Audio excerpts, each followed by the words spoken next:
What up, my fellow Knicks fans? This is your guy Marcellus Ease, and don't panic quite yet. Now, this segment will be a nice little breakdown of the Knicks and Celtics second round matchup. Now, we'll be doing this a little bit different. It's going to be a three-part segment. The first part will focus on some of the dynamics that played out with the Knicks and Celtics in their first three matchups of the regular season. And their final meeting at the end of the season is not included on purpose because the Celtics, in a way, they already solidified their spot in the Eastern Conference playoffs. And normally teams in that position tend to take their foot off the gas during the end of the season, and they're really not going to show too much of the Knicks because of the potential playoff matchup looming. And in part two, we're going to get a better understanding of who exactly are the Boston Celtics by going into a deeper dive of how they shut down Luka Doncic in the NBA Finals last season. And also, we're going to hear directly from Jason Tatum. The third and final part of this segment is going to be a deeper dive into what actually worked for this Knicks offense, going up against one of the top defenses in the league in a game in which our bench unit was kind of coming off an injury. We weren't really getting nothing from them, but yet the starters were carrying everything on their back, and they completely dominated for 3 quarters before running out of gas. And the reason why this is important, it's really to take a look at this Knicks offense and to see what exactly works, because a lot of these dynamics, especially with that bench unit, it kind of played out in the Pistons series, where from games 1 through 6, they really didn't get anything from the bench.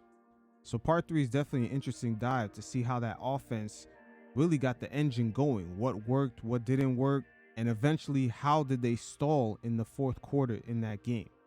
So those will be the 3 parts. Everything will be timestamped, so you guys could just skip forward to which parts you think pertains to some of the information you want to know. But hey, it is what it is. Round 2, it's going to be a dogfight. This is what we've been waiting for, and let's get to it. Game brings magnetism.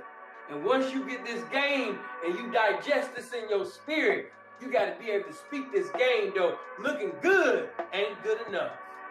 Looking good ain't good enough when it comes to this game. Alcohol, right? Now, to start this off, your team leaders really set the tone.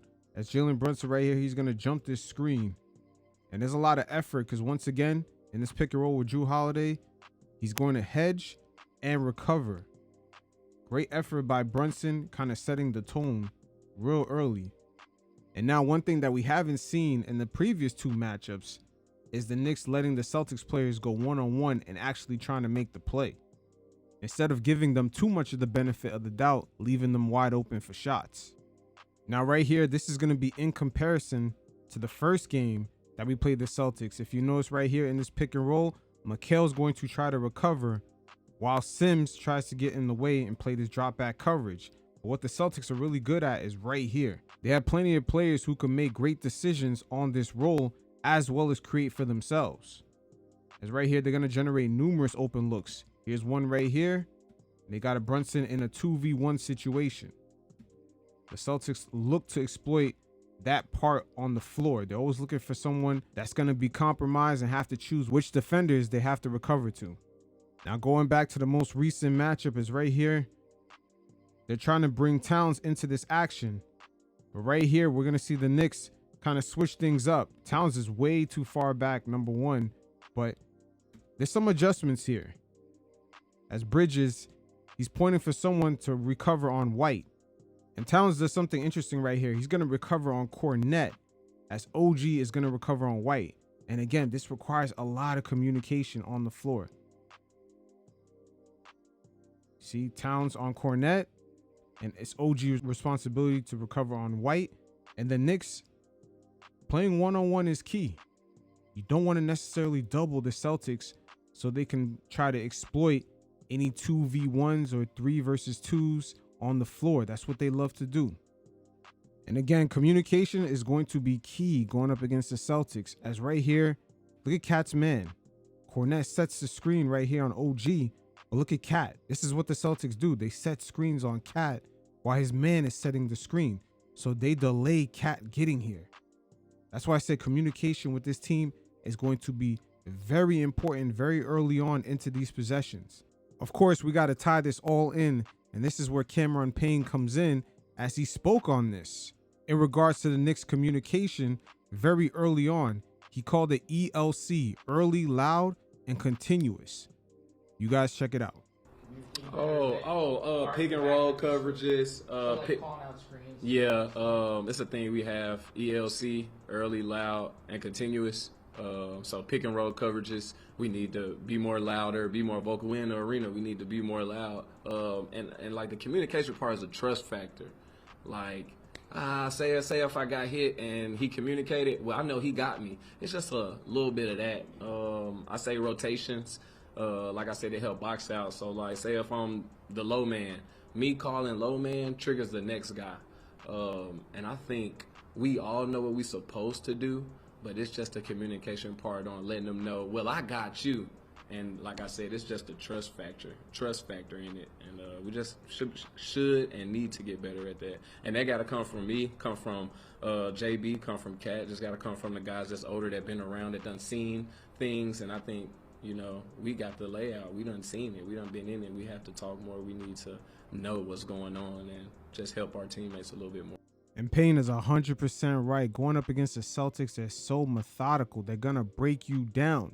And they did this to Luka last year during the NBA Finals, especially in that Game 3. Probably one of the reasons why the Mavericks considered getting rid of him. But again, communication very early on is key. Hey, loving the concept. Early, loud, and continuous. Because it got to be like that going up against the Celtics at all times. Right here to get Cat involved in the pick and roll. Check out Precious. KP is popping out. Usually this killed us the first two matchups. But if you notice now, this is why I said Tibbs is making adjustments. Precious now switches. They got to let Cat make these guys make plays. Tatum and Brown, we're giving them way too much credit. Just let them make plays. This right here in the second matchup going up against the Celtics is a prime example of the Knicks just giving them a little bit too much respect early on. Right here, this is a dummy play on this switch. JB on Brunson.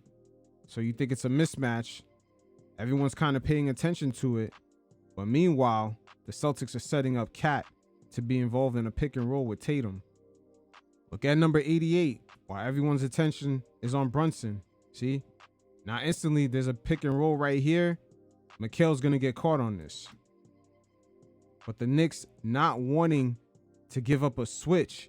You see now Mikal's forced to go under. Cat is trying to not give up the switch and it's going to leave Tatum for an open shot. That's why I say the Knicks can't give him way too much credit. Avoiding that switch has been creating a lot of issues for us throughout the whole season. And Tatum, he can make these, man. These are way too easy for him. Jump into the most recent game. They're trying to pull Cat into that action once again. They're assuming OG is going to try to recover while Cat drops back. But it doesn't happen. You see the change? Now Cat's one-on-one with Tatum. See, the Celtics are looking to exploit the Knicks right here. They're assuming someone's going to blitz. And when they do, they're going to quickly swing it to the other side and hope for a 2v1 situation. Again, the Celtics, very similar to the San Antonio Spurs, very methodical. As you can see right here, they ran pick and roll, and now JB is trying to recover. See, where everyone's trying to recover to the original man, now it's going to leave a rolling situation in which they make very good decisions. This exactly is what hurt the Celtics in the finals going up against the Warriors. Tatum and Jalen Brown, they were making fucked up passes right here. The Warriors were setting them up, particularly Andrew Wiggins and Draymond Green, but they got a lot better at this. Not only Tatum can actually finish right here, but this is exactly where they want the Knicks. They got multiple open passes. They got Josh Hart right here in a 2v1. He's going to have to make a decision on who to close out on. Let's say if Tatum passes to Brown, Josh Hart's running right here, and it's just an easier three-point shot to Horford. And everyone on the floor right now can shoot threes. Everyone could be in that situation. This is where the Celtics really try to hurt you. Again, the Celtics offense, very cerebral. Look at Kornet setting a pick right here, which is normal. But check out all the action next to Towns. You see, Kornet seemed like he was going to run and set up another pick and roll. That's what Cat was anticipating, because that's what they've been doing to him all game long, trying to set up a high pick and roll. But Kornet now cuts, and guess who's going to really set the screen to avoid another pick and roll for Cat? which is Jrue Holiday. He's going to set this screen right here, and then Kornet's going to come back around and set this pick again. They're really breaking Cat down. You see right here? Jrue setting up the screen for Kornet to come set the screen on OG. And now Tatum could come around and possibly pull up, or he could attack that pick and roll and see what 2v1 situations he can get McBride or Cameron Payne in. And now the Knicks defense is completely compromised. Guys are open. There's going to be situations playing out. But this is what the Celtics love. Jrue has multiple options while the defense recovers. A possible alley right here, where he can see how it plays out while OG recovers, as well as McBride. And it's going to leave a possibility for Pritchard to be wide open. Here's another perfect example. Pick and roll right here with Tatum. And once again, with Mikal trying to recover and Towns sort of playing that drop back coverage. See, the Celtics, they got serviceable players who can knock down these open shots, or even better, create a 2v1 situation. You see Brunson, 2v1. They keep generating even better and better looks. Again, those last two clips were from the Knicks' first matchup against the Celtics. Kind of gives you more of an idea of what they like to do. Now we're going to focus on some of the positivity and some of the adjustments that we've seen them make in their more recent matchup. All right, so the Knicks right here, they get Cameron Payne on KP. They fully switch. There's no recovery. And then McBride also switches onto KP, as he's a lot stronger. But the Knicks choosing when to double, when to blitz. They're going to test that KP passing ability, because probably out of all the Celtics players, he's not really known for that. But they hold their own here. And this is the bench unit along with Cat. So this is a nice little preview of some of that ELC that Cameron Payne was talking about. And the Knicks are not going to be able to capitalize off of all these switches. As right here, once again, Payne is switched on KP. The Celtics understand that the Knicks are switching at the moment. And so now they're going to try to have KP bring Cameron Payne down here. But again, I'm not mad at that. I'd rather the Knicks kind of not give the Celtics the benefit of the doubt and just trying to have two people recover and just leading to the defense to scramble. Just don't give them the credibility off rip. Let them make plays, because at times this team, they really haven't been punched in the face in the past couple of years, especially last season in the playoffs. And when they put into those tight crunch time minutes, sometimes they do freeze up. The offense starts to become stagnant, especially when those three-point shots are not falling. Again, the Knicks' ability to just have guys be man-to-man, forcing them to make plays. KP are in this high post. They're hoping there's a double that comes. So that way they're going to begin to exploit any side where there's going to be 2v1 situations, etc. But no one comes in double, so now they're forcing the Celtics players to make plays, and KP turns it over. There's some more of the Knicks letting guys take on the responsibility of man-to-man. This is what the Celtics want. But at the end of the day, let Tatum prove that he's that superstar. Let him make the play. Don't give him the respect off rip and just have OG trying to recover and Cat being in drop back, and it leads to an open shot or 2v1 or a 3 versus 2 situation. Because the Celtics, I tell you what, they're really constantly looking for that type of situation where guys are trying to recover, guys are blitzing, and they're instantly going to look to kick out to the weak side. And this is going to be a prime example of it right here. See, once that double comes from Brunson, now they got guys rotating, moving off ball for the kick out. And OG technically is in a 2v1 situation right here. This could be another pass to Tatum or a pump fake. But Horford, Kornet, Pritchard, all these guys, they love to operate within that type of scenario. That's why I said the Celtics, they kind of emulate the San Antonio Spurs of the 2010s, just having so many serviceable players who could execute. Now in the third quarter, the Knicks actually had this game under 2 possessions. But again, communication is going to be key. Look at Jrue Holiday. He's trying to set up a screen on Towns. Meanwhile, KP is in pick and roll with JB trying to get him on Towns. But again, just even though we see the score right here, midway through the third, just a thing that kind of went under the radar is the Knicks' defensive effort. Let's check out the recovery, the rotations. JB on the closeout, McBride on the closeout, and especially Cat closing out. Because this game was another slow start for the Knicks, of course, people got sick of them kind of showing lackluster effort or just things not going their way, especially after the game with Cleveland, numerous top teams just going up against them. Things haven't panned out, but a lot of things kind of went under the radar this game, especially in this third quarter. The players definitely were more detail focused as Cat holds his own in the island right here. And then check out OG. He's going to time this blitz pretty nice. You got McBride ready to recover. Guys are ready to rotate. And Cat's the last one in this rotation. But you see, check out Deuce. You see, he's ready to recover. And then now he gets back. He has eye on Tatum and his man. As Cameron Payne has stated, things do start with your superstars. Brunson with a nice hard hedge, causing Tatum to, go more wide. And then on the recovery, he allows OG to get there. If the Knicks had just showed a slight bit of more defensive effort going up against the Cavs right before they played the Celtics, they possibly could have fared a lot better in that game. They were more defensively focused going up against the Celtics.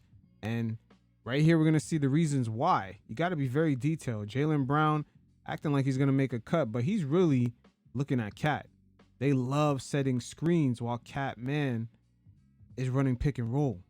They love doing this. Look at Jalen Brown. Right on Cat. Sets the screen. Kornet rolls. And this is what the Celtics love. Kornet in this exact position. Either he could take it up against the smaller Josh Hart, or he could kick it out to Horford for the three. But we're seeing why the Knicks have to organize themselves very early in these possessions. There's a lot of communication that has to be done very early on, especially with the Celtics, because it's not just about this pick and roll. Again, JB is really coming to set Cat up right here. They do this continuously. Same thing for when a possession starts and Cat's down low with his man. Let's say him and Kornet was in the paint or in the elbows. By the time Kornet comes up and begins to set this screen, someone else is going to get right in front of Cat. Either they're going to run in front of him and then Kornet is going to make this screen, or either they're just going to set a screen to delay him running behind Kornet. That ELC Cameron Payne was referring to going up against the Celtics, that is no joke. And the same thing applies to when the Knicks face the top teams in the NBA, the Oklahoma City Thunder, the Cleveland Cavaliers. That organization really early on in these possessions is going to be key, because these teams have way too many serviceable players. Them days of just having a top three or big three on your squad, it's over. It's truly over. You got to have a couple players on your team that have nice contracts, that they're actually outperforming their contracts. The Knicks had that last season. You got Josh Hart, you got Dante DiVincenzo, and Julius Randle when he was healthy. He was outperforming his current contract. Same thing for Isaiah Hartenstein. The Knicks had a lot of that going for them. And these teams like Cleveland, the Oklahoma City Thunder, and especially the Boston Celtics, they have a very similar setup. And here's a prime example of how some of these teams are well organized on defense. Brown gets caught on the screen going up against Jalen Brunson. Look at Jason Tatum on this switch. Look at Jalen Brown. Look at the organization. Everyone knows who they're covering.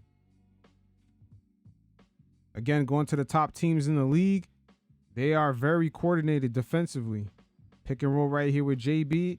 There's one switch already made. And then here's a second switch. And they have a serviceable big who's mobile. Isaiah Hartenstein. They have no problems leaving him on the island out here as he could keep up. See the communication? Guys are constantly recovering. And OKC is one of the top teams in the league. When you're taking these open shots, they are very good at closing it out and contesting it. Right about now, we're going to start to change the pace and change the style. This is a segment I like to call Understanding Thy Enemy, starring Jason Tatum and the Boston Celtics. As some of the discourse around the NBA Finals is who was MVP, but in reality, the 2024 Boston Celtics reflected more of a team similar to the 1986 Boston Celtics, the 2004 Detroit Pistons, and especially the 2014 San Antonio Spurs, where you could make a valid argument up to 4 players could have possibly won MVP. That being Jason Tatum, Jalen Brown, Derek White, and Jrue Holiday. And depending on the matchup, it wouldn't be far-fetched to throw KP in there. But they have 4+ players who could possibly win an MVP in the finals. And if you take a look back to the previous championship teams I just named, I would say the 2024 Boston Celtics are very similar to the 2014 San Antonio Spurs, minus Tim Duncan on the downhill of his prime. We've never really seen this before because Jason Tatum and Jalen Brown are entering their primes. So things have to be put into proper context about this team because there is a lot of discourse around Tatum not averaging a certain amount of points and is he a 1A? That topic produces the same discourse as a Julius Randle hate. Those two subjects seem to create a level of discourse online that gets all the media outlets going and the algorithms triggered. But interesting enough, Jason Tatum had did a sit down with Carmelo Anthony where he was asked about a few things.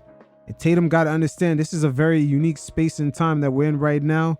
Him entering Knick land, especially after winning that championship.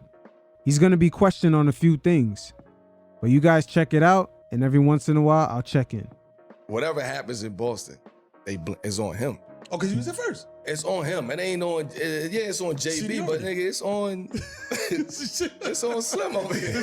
He knows that. Young Dog Caesar. He knows that. He knows that the heat and the pressure, it's on him. JB got to do what he got to do, but it's on, he got to carry that. He just got it. You see the demeanor? You see the demeanor? He did it already. But now that you know it, you did it, you got to the top of the mountain. Are you surveying the landscape now? Because Knicks re-signed OG, got Mikal Bridges, PG with the Sixers. You know what I mean? That conference looking a little more now, you know what I'm saying? Coming in next year, you know what I'm saying? Like, do you pay attention to that type of stuff? Are you like, man, fuck that. I'm locked in with my team and what we got to do. Or do you pay attention like, okay, they got homie over there.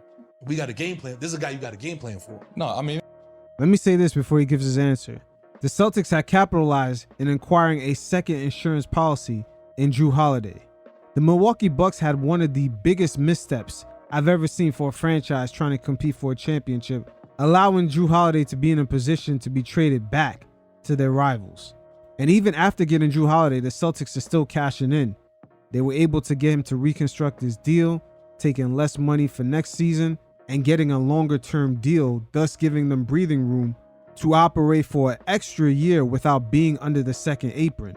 And on top of all that, they were able to re-sign Derek White.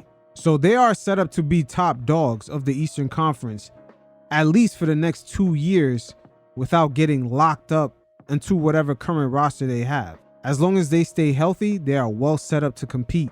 As we've seen during the NBA Finals, their late first round to second round picks in Hauser and Pritchard definitely came through.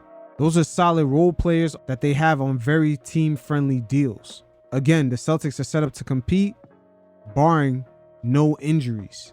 Because after next season, they'll begin to get locked up on what type of trades they can make, what type of players they could acquire through free agency. They'll be pretty much set up like the Phoenix Suns, where they can only fish in the minimum player market. no, I mean, it's twofold. Like, I see all the changes and people switching teams, and obviously teams is getting better. And that's every offseason. And you got to have like a appropriate fear or respect for your opponent, right? You don't never want to disrespect who you playing. But with that being said, it's like, we won. Like, when you win a championship, you get to talk how you want to talk. Like, Yeah, respectfully. Talk your shit, yeah. they got to go through us. Nah, but how much more of that from you though, champ? Damn. This is what happened when you enter Knicks land. This podcasting space is very, very interesting. Because guys are going into battle against each other and then they're showing up, for the most part, pretty cordial. But Melo kind of put Tatum in the spot because he's like, you're not acting like you the top dog. And that's because it's a team collective. Make no mistake about it, Tatum and Jalen Brown okayed KP and Jrue Holiday coming to the team, thus crowding up the number of touches that they're going to get. In a way, they've accepted the community approach. But let's not mistake that for weakness. Tatum and Brown after these finals, no doubt, were in 100% control. They were calling the shots. These guys are well experienced, and this year's finals for them was pretty much a coming out moment as far as leadership. Maybe departure of Marcus Smart contributed to it. Who knows? But those guys were vocal as hell in the finals. I want more of that from you because it's I don't want to cut you off. Right. I just want more of that from you. Like, right. You won. You did it. Okay. I done broke the ice. I'm in the door. I sit at a different level when it comes to a small group of people who've done it. Mm-hmm. Right. So you sit differently. No, for sure. Right. And this is my honest opinion and my honest observation. We want to see you more take on that role as being, I'm here. But I think a lot of people would say about you, yo, I want to see Jay like getting somebody's shit. Like I want to see him and fuck y'all. Like I want that's the next thing that people wants to see. And it's a great thing that we want to see that as competitors and as fans, but also he probably thinking like, man, I don't need to do that. Like I don't need to fuck out. What I'm gonna say? I just won. I don't care about yelling and doing all that. Now, without the rah-rah shit, it probably doesn't look that way. When you look at what happened to Luka in those finals, yeah, they was up his ass. They was up his ass, no doubt. I've never seen the Mavericks under Luka just have their identity taken away like that. It could be a matchup thing, but they strategically definitely took the Mavericks completely off their game. And it took a game 4 blowout with unbelievable shot making just for Dallas to win a game. So Tatum and Brown, they're pretty humble dudes, but at the end of the day, when you look at the film, they knew what they were doing out there. There's no doubt. There's been a maturation that's happened with those two, but it doesn't look like the Kobe Bryant MVP or the Michael Jordan MVP or Shaq MVP or Stephen Curry MVP, Kawhi Leonard on the Raptors MVP. It doesn't look like that. It's more of the San Antonio Spurs, Tony Parker winning MVP, Tim Duncan winning a couple MVPs, Kawhi Leonard winning an MVP. It looks more like that because on that Spurs team, you wouldn't be shocked if Ginobili won an MVP.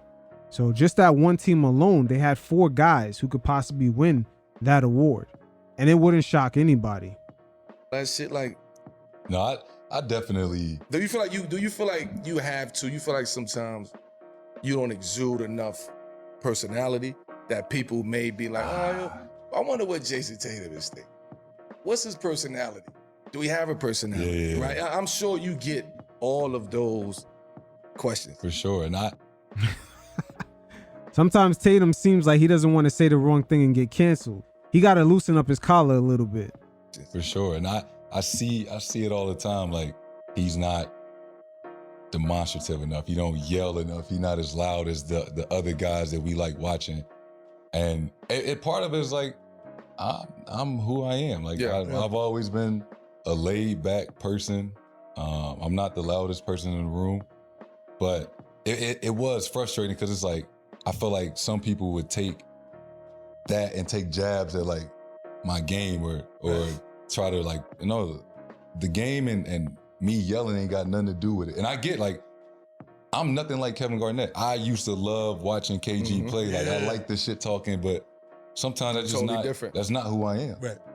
But enforcing it would be corny. Yeah, I'm never gonna be somebody that I'm not. But like you said, there is a different feeling of like, I always felt like I was one of the best or the best player in the league, especially the last couple of years. But it was always a debate. But now it's like, yo, no, fuck that. I just won. I believe in this. I did what y'all said I could not do. So yeah, I'm not in that same conversation no more. I'm in a different room. I did the things that only a few people have ever done. So I definitely feel differently because it's like, y'all can't debate that. I won. Y'all can't argue with winning the championship. Guess what? The new narrative is coming. No, for sure. Can he do it again? Can he do it again? Can he do it again? Repeat? For sure. Can he defend? Yeah, it's the same. It's the same narrative that happens all the time. And it's going to be a narrative that Tatum and Jalen Brown will have to ignore, as the topic of a rift between those two seems to get going in the algorithm. Just like the division the media tries to stir up between Knicks fans and Julius Randle, it all gets the algorithm going. But Tatum definitely has evolved his playmaking skills from the 2022 finals loss against the Warriors. And he showed plenty of that against the Mavericks, especially when his shot wasn't falling. And it's making more sense why the Knicks took the approach of getting Mikal Bridges, along with the combination of getting Brunson to take a pay cut. Building out a well-balanced roster from the first all the way down to the seventh man seems to be the more plausible approach, with the Celtics sitting as top dogs. You know what? To get a better visual of what I'm talking about, let's just go to the tape. See, as you can see, the more you fuck around, the more you're going to find out. And also, if you stay down here and you never fuck around, you'll never find out. But going to the offensive side of the ball for the Boston Celtics in Game 4, as a team unit, they were not able to knock down shots, which made it a lot easier for the Mavs to defend the closeouts, even with slower defenders like Luka. But even through it all, the Celtics were still attempting more three-point shots, a lot of them being great open looks. Is that they just weren't falling.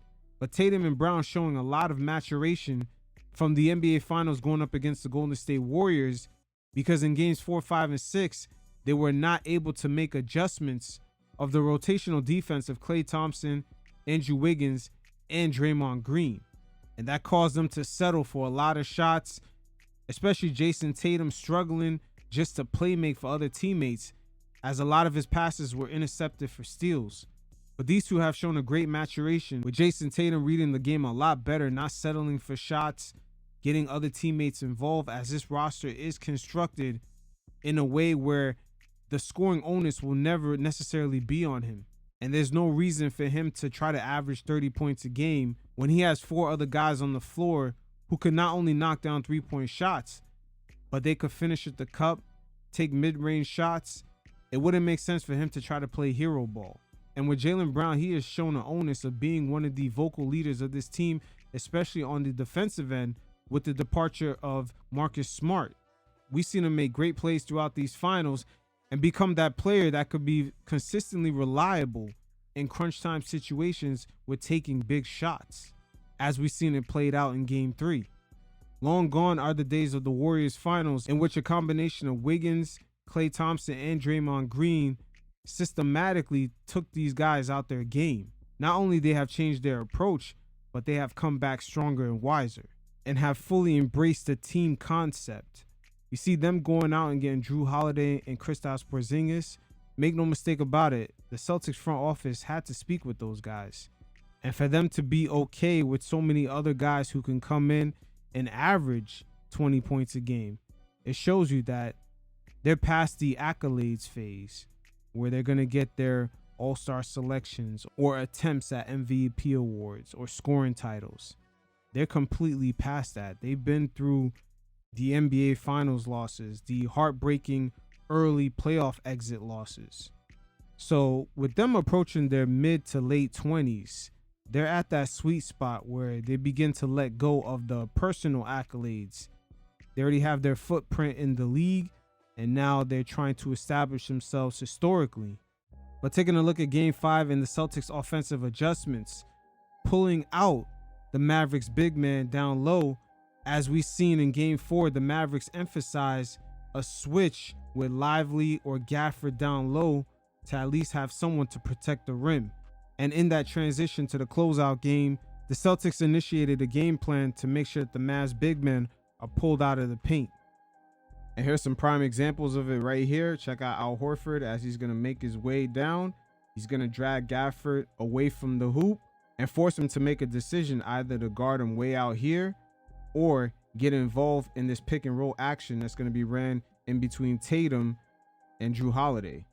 So as soon as he's making his run in the corner to force Gafford to make that decision, they're running pick and roll right here. Look at Drew. Easy access. Once again, Gafford being forced to make tough decisions. Look where he's guarding Al Horford at. while this pick and roll action happens here. And look at all the space. Check out Drew. Drew has plenty of space to operate. And this is the power of the 5-out offense by the Boston Celtics. Everyone can make shots, and it's taking away that rim protection. Now right here off this rebound, you're going to see the Celtics players. This is the power of this offense. You have 5 guys that have high basketball IQ. And Horford, he trails right here off that rebound on purpose, especially with Gafford the past few possessions being taken away from being the low man. But he's used to getting back on defense, instantly covering that low post area. And this is where you see Horford trails on purpose and takes full advantage of it. And Celtics right here showing numerous counters from when they pulled the big man out. Lively way out here. Now Horford, he was stuck on Kyrie. But notice how right here PJ is instantly going to make the switch onto Horford. He points to Kyrie to cover Hauser. But once again, the Celtics, all 5 guys, are playing with high basketball IQ. Look at Hauser. He instantly notices that.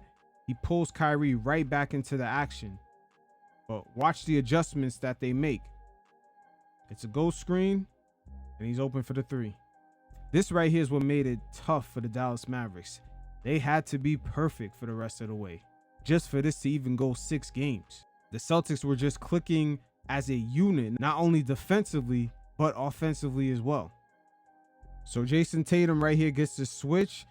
And even with the Boston Celtics clicking as an offensive unit, it's only a matter of time before your superstar just kicks in.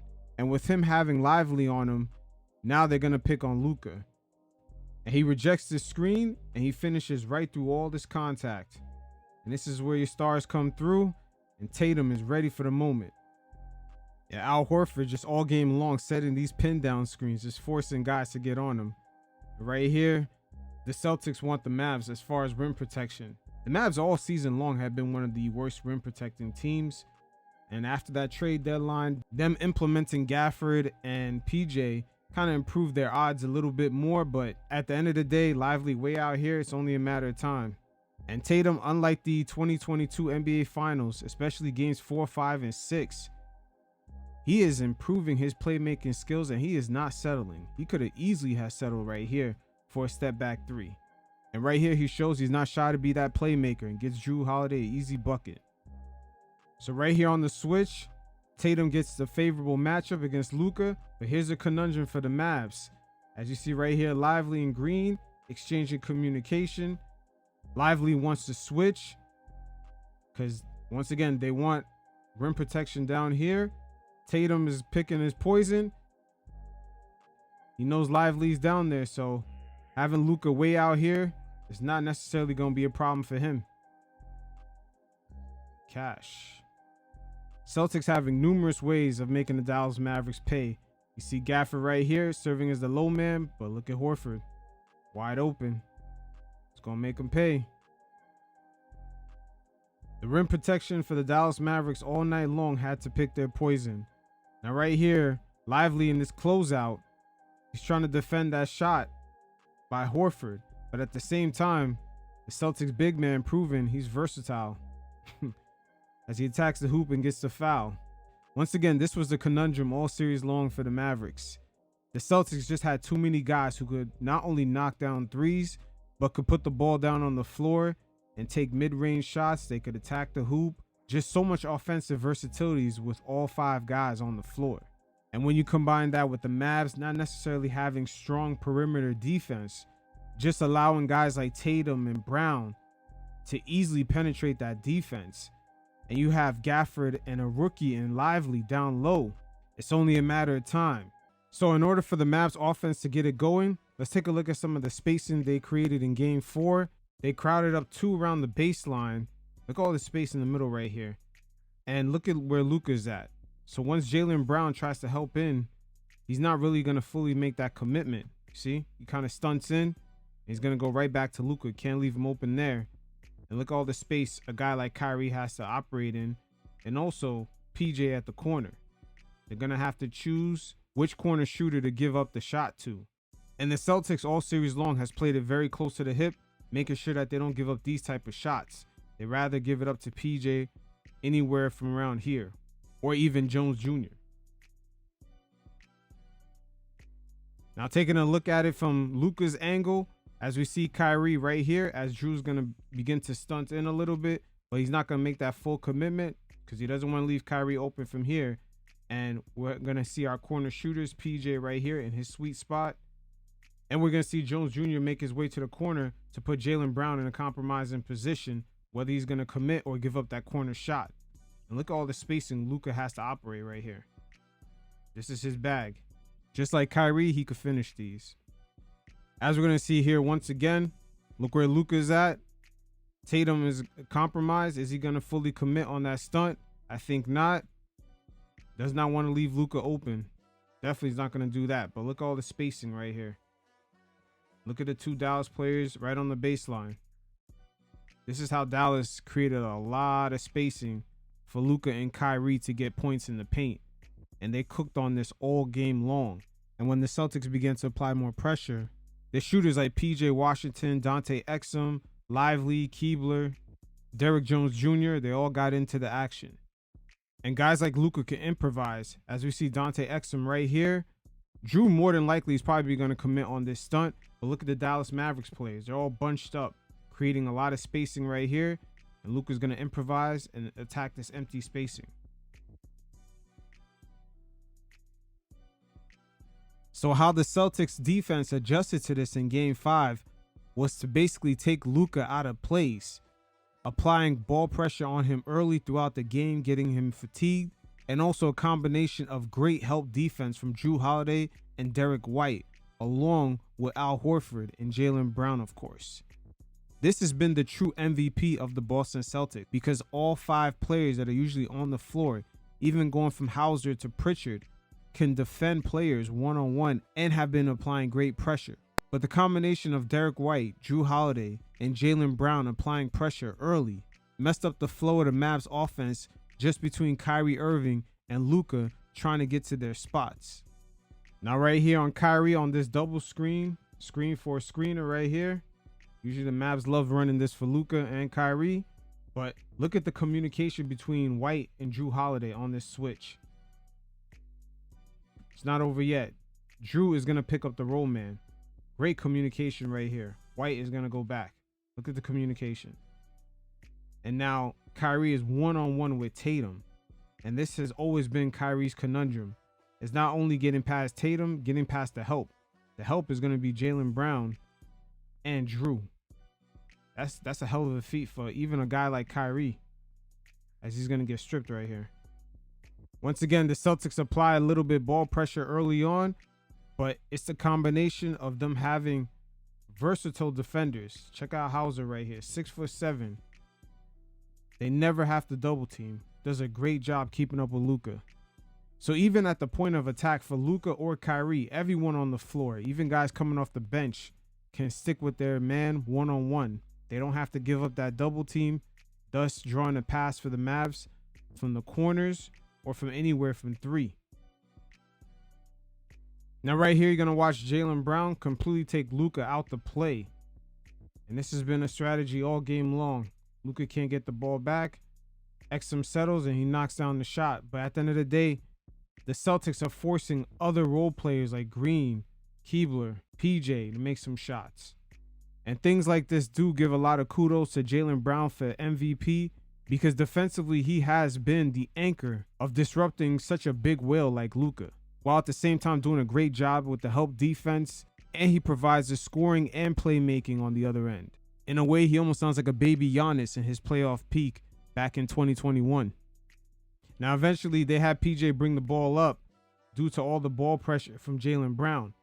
But interesting conundrum right here with the pick and roll or just Kyrie trying to do a pin down screen on Brown. Meanwhile, the bull, Jrue Holiday, is on Luka. You have 2 strong guys. This is real tough. Look at Kyrie trying to force his pin down. This is kind of crazy. Jalen Brown's so much stronger than him. And Jalen Brown showing you right here why he's MVP. Check out this steal. And White losing his tooth right there, but it's all worth it. But that championship is worth it. Now the Celtics right here on this staggered screen is defending on a level of the San Antonio Spurs back in 2014 going up against LeBron. They're that in sync, and This is why the superstar mold, these Jason Tatum talks, now why is he averaging like 30 points a game in the finals? This is where defenses like this kind of shows you one guy cannot take on 5 players when they're this much in sync. Check out Al Horford right here on this roll. He switches right on Exum. Hauser is right on Jones Jr. And look at Drew Holiday on the other side. He's going to make a switch right here. Drew Holiday switches. And then Hauser's going to switch right back on Kyrie. They're reading these screens really nice. And then he deflects it. See? The higher up you go in any playoffs of any NBA era, the harder it gets. Because usually those teams consist of 7 to 8 players who are in sync defensively. That's why a lot of superstars who tend to be the solo act, that's where they're always going to hit the wall. And the same way we seen Luka played earlier in the season, where he was averaging almost 36 points per game. We never seen it translate on this level. It's because of defenses like this. Now, the way the Oklahoma City Thunder play defense should look very familiar to us Knicks fans because they mirror our conference rivals in the Cleveland Cavaliers and the Boston Celtics. They got Hartenstein on Josh Hart instead of putting him on Cat, because now they have the versatile J-Dub right here. If he pulls up for Cat pick and roll, Brunson's not going to have an advantage. He's going to be on J-Dub. And the Celtics do the same thing. They'll have Tatum on Cat. So if Brunson calls for Cat in that pick and roll, there's no advantage. And the Cavs, also having a deep team of versatile defenders, run the same play from time to time. The onus is going to be on Karl Anthony Towns to bully some of these guys. Right here, as you can see, calls for the pick. Now the issue here is Josh Hart on the roll. He has to roll to the bucket. It's not like he's going to pop out for 3. And OKC is going to live with that because they have speedy defenders who can just recover. Now, even with Jalen Brunson on the bench, look at that. They're going to leave Cat on Aaron Wiggins. They don't want no advantage on the pick and roll with none of the Knicks guards. They're going to have to deal with a player who could keep up with them instead of a slow-footed center. But it's up to Cat to fully take advantage of matchups like these. So Knicks offense begin to lay their counter. Oklahoma City Thunder have a lot of versatile defenders. And the funny thing is, on the switches, these guys are on point. But Towns right here is going to act like he's going to run a screen. He's going to instantly ghost this and roll. And check out Lou Dort. Like, everybody's going to know who they're guarding on these switches. But this is a good counter by the Knicks. Cat instantly ghosts this. And for Cat, he's going to have to win these physical battles. Lou Dort is way smaller than him. But, again, the strength. And this correlates to the Boston Celtics because they'll put Drew Holiday in the same spot, and, you know, he's stocky. He could bully Cat, but Cat's going to have to really battle and win these. That 3-man action was a good counter by the Knicks, but it stalled. Again, this team is very deep, and this is the modern makeup of a lot of teams. They got guys like Aaron Wiggins coming off the bench, Isaiah Joe, Mitchell, Jay Williams. I mean, it goes on. And in this matchup, Caruso and Chet Holmgren did not even play. This is how it looks like when teams kind of build around a player with intent. And in this NBA season, it's being duplicated. We see the Boston Celtics have the same makeup and the Cleveland Cavaliers. That's why this matchup correlates to what we're going to see come playoff time. So with the Knicks offense right here, we're going to see Brunson dealing with a switch right here. Even though Josh Hart sets the pick, you see OKC, they're good at the switches. And now Cat. This is what we need from Cat, to be real fucking aggressive. This is going to be the same dynamic going up against Tatum with the Celtics or even Derek White at times. And with the Cavs, Cat is going to have to eat on those forwards also. And speaking of physicality, this game was a testament to that because the way Lou Dort was handling guys, you know, just the size, the length, and the speed of these guys. Players like Josh Hart going to the hoop is going to be key. At the same time, the playmaking of Jalen Brunson, he was spot on in this game. His assisting was on point. Even Bridges was aggressive at times. You can't let this defense set up. Just any kind of indecisiveness, you get swarmed out like a bunch of flies when they come at your face. And me, I'm a city guy, so Anytime I go out to the country, man, you see all these flies in your face. That's the Oklahoma City Thunder defense. You swiping at them shits, and every once in a while they come right back. And that's what they do to guys when you allow them to set up. Prime example of it right here. Look how Oklahoma City Thunder just swarms Cat. Check out OG right here as he has the mismatch on the 6'3" Isaiah Joe. As soon as he turns around, he thinks he has an advantage. Let's look at that again. See, the reason why Isaiah Joe even attempted to steal it like that is because he knows he has backup. This is what Oklahoma City does. At the end of the day, it didn't shake the Knicks, though. They were still operating. Look how OG gets swarmed right here. And the thing about the Thunder is that on these closeouts, this is what the Knicks are going to have to manage in the playoffs, is making these tough contested shots, these tough closeouts. The Thunder is the best team in the league in contesting these type of closeouts. So guys like Mikal, they're going to have to make these kinds of shots. These things are definitely going to have to be applied when going up against the Cavs or a meeting with the Celtics in the playoffs. But so far, we're seeing the dynamics here kind of play out in a way where the Knicks had a lot of adversity in this matchup. Again, all the starters played 40 minutes plus. And the Thunder, as you can see from their speed, their versatility on defense, dealing with that for 4 quarters. Meanwhile, the Thunder bench dropping 44 points versus the Knicks 5.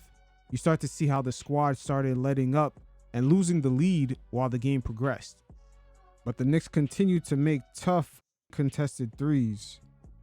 And no matter where OKC was on the court, whether they're swarming guys like Jalen Brunson, they still got themselves out in contested 3-point shots. Look at Isaiah Hartenstein. See, the Knicks have to make these kind of 3-point shots going up against our top Eastern Conference rivals. These teams have too much size and depth. And I'm wondering if Tibbs is going to dig deep in that bench come April, May. But going back to this matchup, another dynamic that was at play was with Jalen Brunson just dealing with a lack of pick and roll with Cat because, of course, now he's sticked on J-Dub. But the Oklahoma City Thunder, they're one of the best teams in the league with deflecting entry passes. So them passing lanes in this game were really tight, but JB was still able to make things happen. Here's the Knicks going up against that speedy small ball lineup. Look at SGA.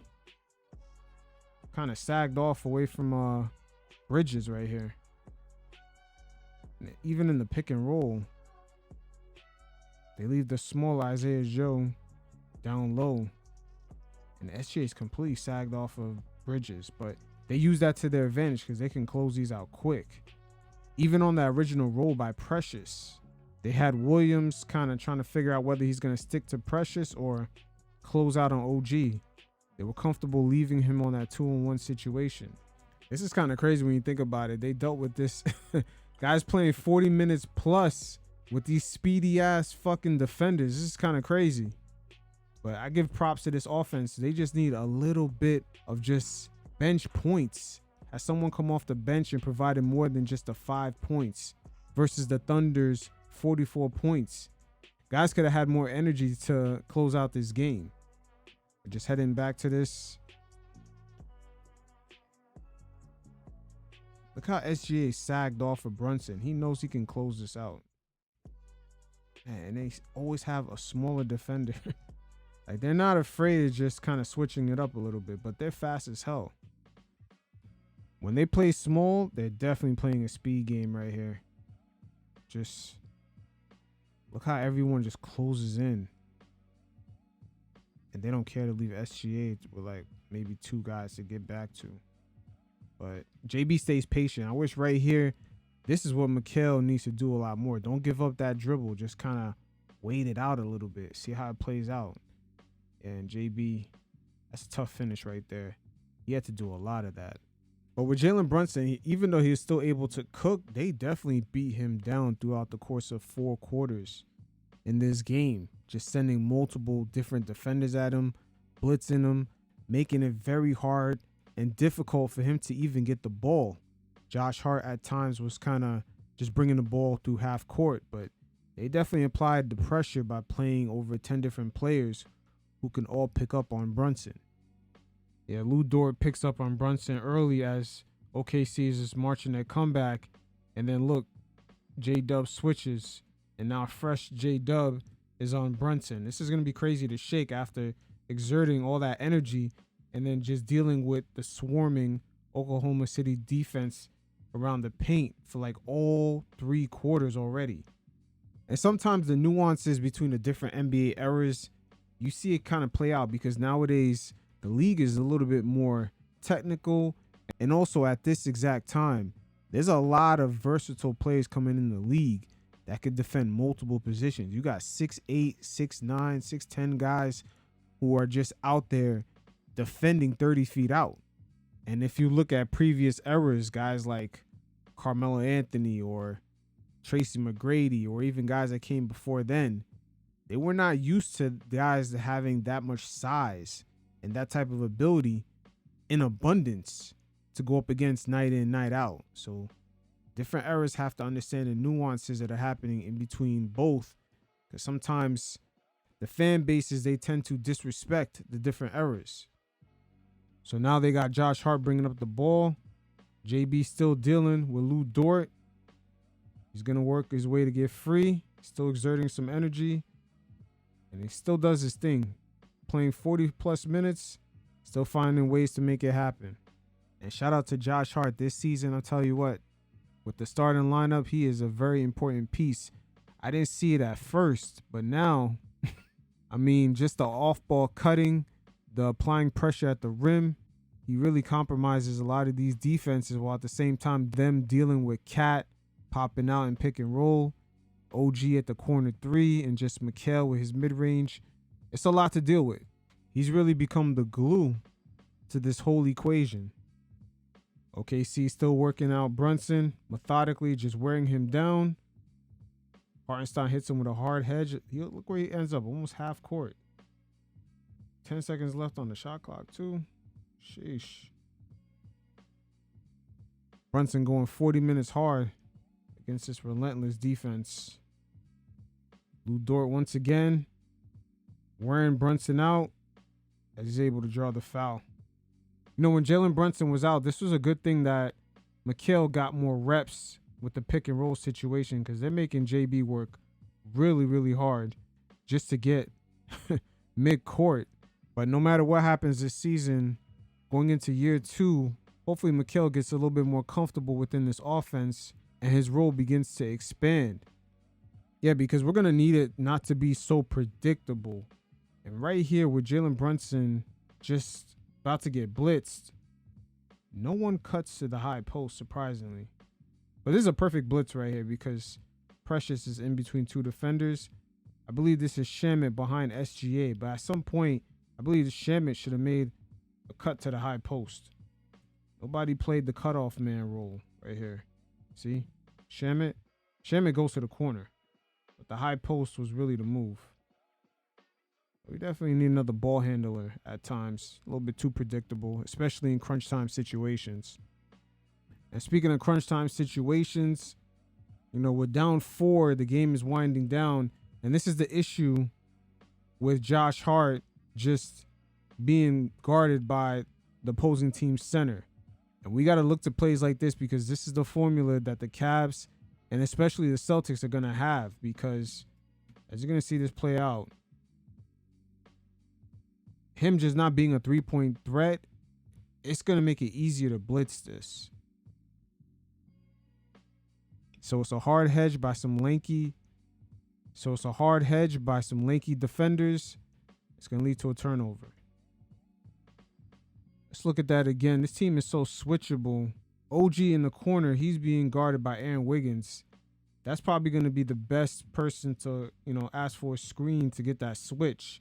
And OG's big enough to actually tussle with Lou Dort to get that switch. So that would have probably been the most suitable matchup for Brunson to go one-on-one against. See, these are the conundrums about teams like this. Everybody could switch, everybody could defend, and has length. But these are the modern problems teams have if they want to get over the mountaintop to become champions today. The Boston Celtics, the way they built their team, that's truly the formula right now to try to get over the hump. And that's why the development of guys like Ariel Hukporti, Tyler Kolek, Bacon, Dadier, these guys and their development, the fact that they're in a cheap contract, this is what teams really need. The Big Three era is officially over. And now we're ushered into, I don't want to say the parity era, but the more skilled wing era, the more skilled two-way wings. But we'll see how things play out. Playoffs are going to be lit. I'm not going to lie. And hey, until next time, you fellas stay safe. Peace.